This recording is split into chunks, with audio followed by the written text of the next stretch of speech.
So I'm here with Educo trainer Richard Young, and today we are going to be talking about internal audits for medical devices in medical device companies. So first question, Richard, is something we're seeing a lot of at the moment, a lot of interest and a lot of inquiries is around training on internal audits. I think first question then really is there anything that's changed recently under the regulations or standards about internal audits that have meant we're seeing a spike in people wanting to upskill in this area? I don't think there's a change in regulations per se. I just think there's maybe an increased appreciation as the regulatory environment is changing and in general is getting a little bit harder to comply with, of the value of the skills that come from internal audit as a tool that can be applied to managing the quality management system and the overall performance of a medical device or life science manufacturing company. And those skill sets can be applied out to the distribution chain and the supply chain as well. So it's a very useful set of skills to go out there and get this information and give a value add to the company as far as managing risk and providing management information to the overall process. Thanks, Richard. I think that leads on to my next question then. So what are the real benefits of having a good internal audit program and people doing good internal audits in companies?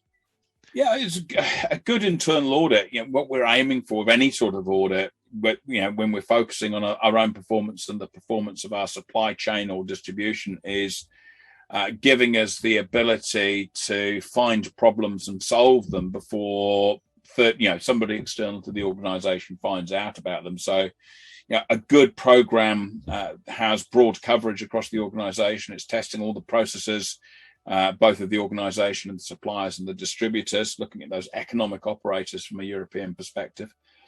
And it's thorough. It's focused along the things that give risk to the organization. So it needs to be a risk-based, but broad coverage, but a risk-based process. We really emphasize on those areas.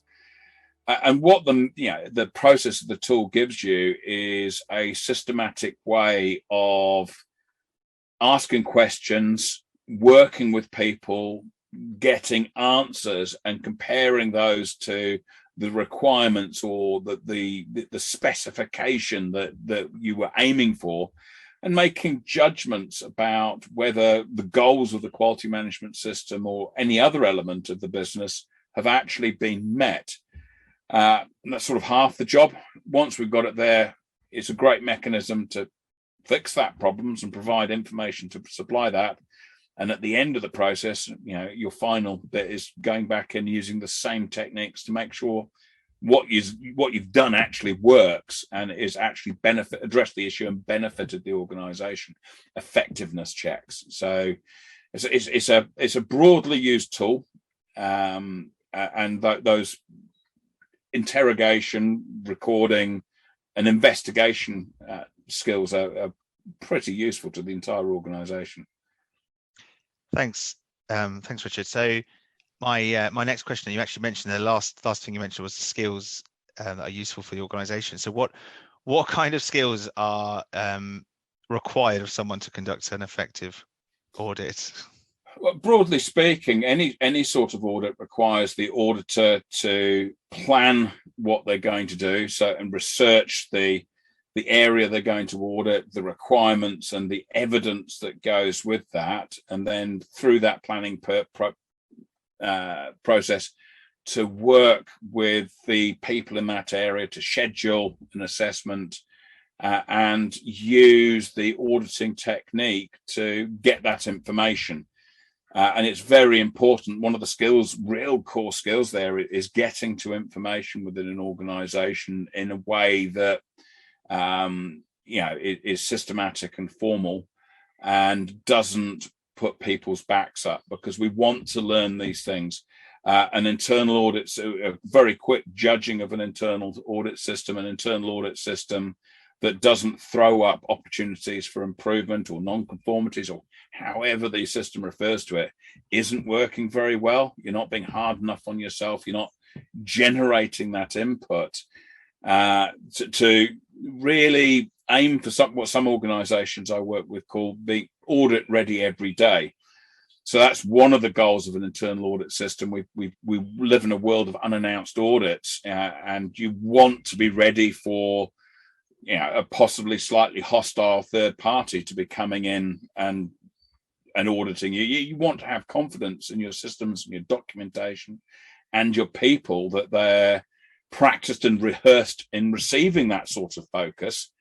And that any issues are addressed as you go forward. A metric for this that I often use is your internal audit system should find more opportunities for an improvement or non-conformities than a third party does. If you're not, you need to work harder on that area to get that information out. Don't trust the zero audits.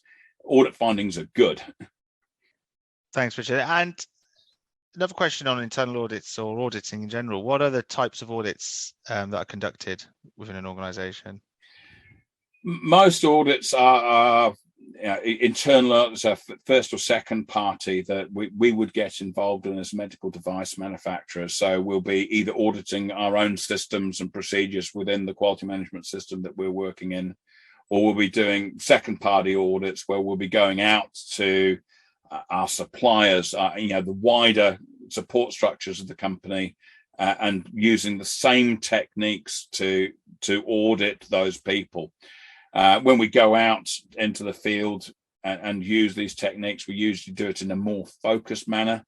So we might, if we're looking at a supplier, we might be looking at specific manufacturing processes or elements of their quality management system. So if they're warehousing our product, we might be very interested in how they're looking after the product. Not so interested how they're doing other elements which aren't part of our risk-based focus.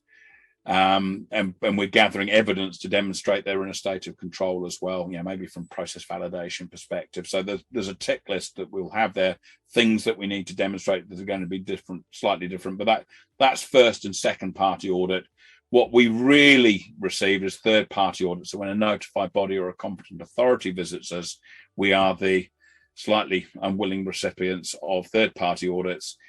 But being auditors and being trained and having a group of knowledgeable people who know how audits should be conducted is a great way to prepare an organization to not only give but receive those audits and what the audit process is all about. So, Richard, is there any resources that people can search for and find to help them with the auditing side of things? Absolutely. The basic training to get those skills in a practiced and reproducible manner is a very important part of those. But the types of questions you would ask in an audit are, on different areas are equally as important. And something you generate skill in as you're learning to plan audits and prepare your questions beforehand. Now, there's a great resource out there that's published freely by the US FDA, US government. It can be found on fda.gov website, and it's called the QSIT auditing technique. And it's a series of questions that examine different areas of the quality management system, like design and development and product realization and so on and so on. And it tells you how the FDA experiences, and it actually tells you what the FDA auditor is actually going to ask if you're ever getting a third-party audit from them.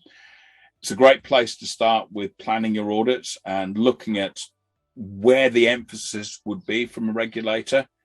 And it's very detailed about exactly the questions they're going to ask and the order they're going to ask them in. So great resource, and don't follow it word for word, but it's a great starting point to prompt questioning and planning that's appropriate for the scope of the audit that you're conducting and following up on. So great place to go and get that.